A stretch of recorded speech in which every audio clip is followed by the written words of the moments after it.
বঙ্গবন্ধুর ভাস্কর্য যারা ভাঙচুর করেছে তাদের বিচারের দাবি করছি। আমি ছাত্রলীগের কর্মী ছিলাম না, শুধু ছোটখাটো একটা নেতাও ছিলাম হলের পোস্টেড। আওয়ামী লীগ বিএনপির হাতে যদি আবার ক্ষমতায় থাকে কিচ্ছু পরিবর্তন হবে না।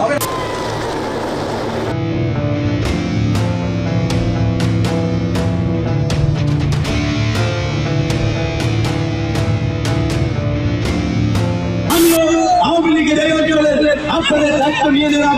আমাদের হত্যা থাকা উচিত। এই গোর্খালিরা টোটাল গলাচিপা বিএনপি ধ্বংসের করতে যাবে।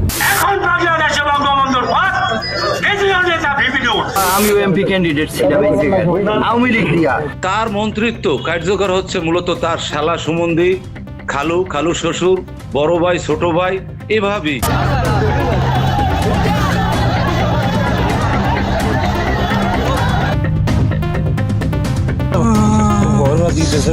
আজকে মন্ত্রী সাহেবের বাইরে অর্ডার এবং তার নেতৃত্বে আমাদেরকে হামলা করে তারা মারধর করে, তারা ঘরচুর ভাঙাচুর করে। বিপিনুরের নাম ভাঙাইয়া আমাদের অনেক পাওয়ার দেখায়, দাপট দেখায়, করবাদ খাটায়। বাংলাদেশের এই ছাত্র অধিকার পরিষদ এই সংগঠনের প্রথম চুরির দায়ে অভিযুক্ত হয় নুরুল হক নূর।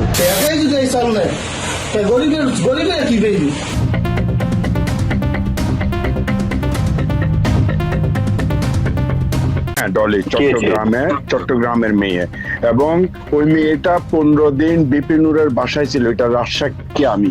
হ্যাঁ নেওয়াল ভাই, এখন হোটেলের বুক দেওয়া লাগবে, বিশেষ করে অন্তত 5 স্টার দেখেন। নূর নিজে গিয়ে টাকা আনছে জাহাঙ্গীর কবির নানকের বাসা থেকে আন্দোলনের সময়। নূরকে বিশ্বাস করা ছিল আমাদের তরুণদের সবচেয়ে বড় বোকামি। প্রত্যেকে চেহারা দেখেন, আজকে 5 বছর আগে চেহারা দেখেন, প্রত্যেকে পুষ্টিহীনতায় ভুগত। আজকে তাদেরকে প্রতিষ্ঠিত করতে গিয়ে আমাদের পুষ্টি শেষ হয়েছে, তাদের পুষ্টি বাড়ছে।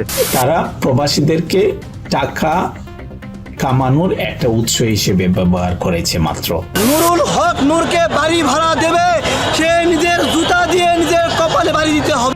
যখন আমরা কোনো একটা আন্দোলন ভালোভাবে গড়ে তুলি, টাকা পয়সা দেই, তো চূড়ান্ত পর্যায়ে সে হচ্ছে নেতৃত্ব ছাইরা পালায় যায়। কিংবা ইলিয়াসরা যার তার বিরুদ্ধে ভিডিও বানাচ্ছে, নানান ন্যারেটিভ তৈরি করছে, অপপ্রচার চালাচ্ছে।